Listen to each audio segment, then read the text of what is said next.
my last memory of that life is that I passed away reading some book, probably a Ramayana.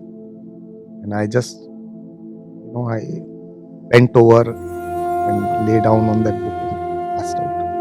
How long, Brother Gyan, have you spent in the heartfulness practice, doing the heartfulness practice? I started when I was in school. I was introduced to system by one of my teachers. That makes it, that was March 1980. That makes it exactly how many years? 42. 42 years. Wow. So, how come you were interested in spiritual? Where do you think it started? That's another story.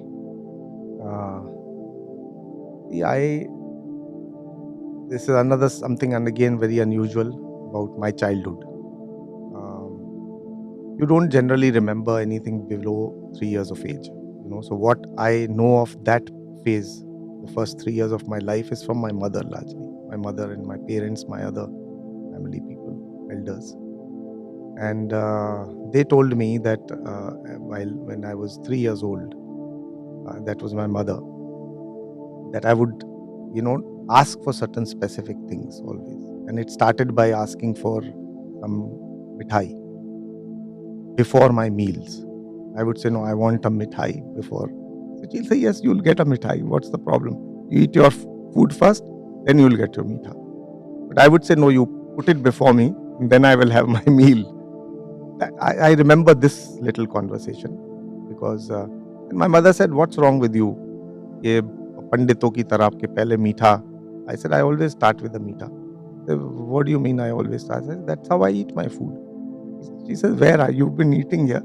And then it seems I told her that I remembered it was as if I was living in that life. I wasn't here. It was a continuum from a past life. And then I started to tell her that, this is how I live. This is how I eat. This is what I do. And so that was a very startling thing for my family. That this fellow, he's, and I refused to believe I was behaving as if I was not a child, 3-year-old, but I was that person of that past life. What about now? How much do you remember of your past life now? I remember, memories are there, but it's not with that kind of intensity and that kind of detail. Also, interestingly, one of our preceptors, the Kasturi Benji again, my mother told her about this, and her first reaction was that don't intensify it, because memories of one lifetime are not enough to deal with. You add one more, and there'll be unnecessary burden on the child. So that was one thing which I overheard, and I said yes, that I don't need to really. The second was a very interesting incident. Post my, school, I became very deeply involved in heartfulness, and it was a very interesting journey because Babuji Maharaj was there, and I was lucky enough to meet him. Very, very lucky, I should say. Just those 2 years, and I went completely. So much so that one day I realized that I hadn't even thought of going to a temple for the past. That was the very first year of my practice. That I used to pass by the same temples, and there was it as if I was passing by another building. There was no interest at all. And I remember recognizing this feeling in me. That how is it that and there was a time, that I used to, every Tuesday I used to go to the Hanuman temple. And from that to this change where I'm passing by the same temple, I don't even realize I'm passing by that temple. So I remember noticing that change. So therefore, this was one, and therefore completely wiped out this memory, so much so that I think I almost forgot about it. Till many, many years later in Satkhul, Chariji was there, and I suddenly called in, and probably my elder brother spoke to him. It may have been in some context, and he told him that, oh, my brother also remembered his past life and things. So he immediately called me, and he said, why didn't you tell me about it? I said, Sahab, actually, if you ask me, I forgot all about it. It didn't mean anything to me in the sense that Never there was never a context where I could have said this to you. And so now that I saying, I suddenly remembered. And I had this very strange feeling all through my childhood, from let's say till the age of 15 or so, till I joined Heartfulness. I had a very strange feeling which I could not understand. And it would manifest in very different ways. For instance, let's say I'm in a very joyful environment. There's a wedding going on, or there's people dancing around, and there's partying, and everybody is involved. I just couldn't connect with that environment. And the more of that happened, then the more detached I felt. And it used to worry me, because sometimes I used to feel so out of place. And Chariji called me and he said, "Why didn't you talk to me about this?" I said, "Sir, didn't remember. It just so happened that I." And he said, "Did you feel melancholic in your childhood?" I said, "That is it. I used to have this feeling I couldn't recognize, and I think it was this. I used to feel melancholic." And he just then he said, "Okay, that was good." But he just completed that whole understanding of that, experience. And when he said that, and he never didn't explain why that was so. But I could then reflect back and remember why it must have been so. That I was very disillusioned with religion.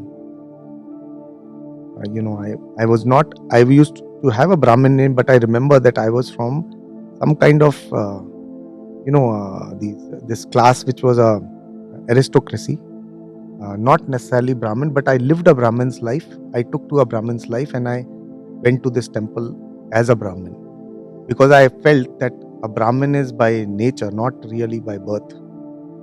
And I think it was something like I was thrown out of the temple.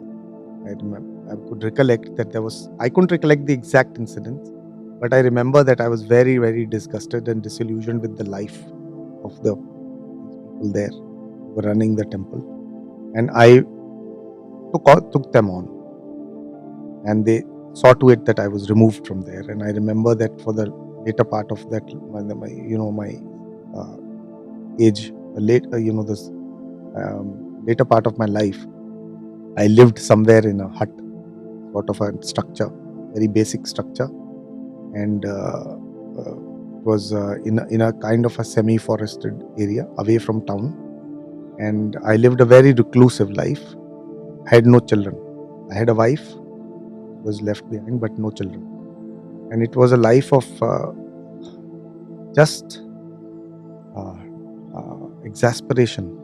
That after having done so much, and after having, I actually didn't arrive at anything. I was left seeking. That seeking was not at all satisfied. And my last memory of that life is that I passed away reading some book, probably a Ramayana. And I just, I bent over and lay down on that book and passed out. And I also remember my thoughts about the wife, that how would she now manage? I'm going.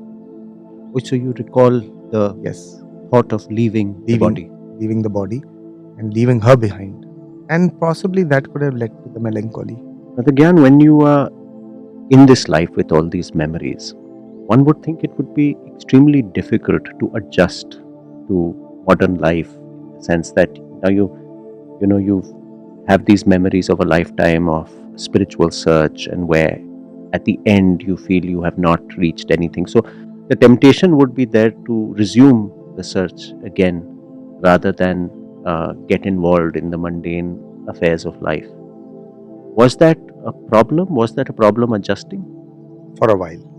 But I would say, very, very fortunate that system found me. I don't think I had the wherewithal. If I had searched, the only thing I remember doing was, as advised by Yoganandji in that book, said that for each one in nature, nature designates a guru for each one. and according to your thinking. And if you pray, the Guru will come to you. So I said, let me, just as an experiment. I remember that all I was doing it before going to sleep, I would say, okay, let him come to me. And he actually did, you know. So apart from that little prayer, I don't think I had the wherewithal to have reached this system. It found me, and probably um, uh, had that not happened, that adjustment would have been far more difficult.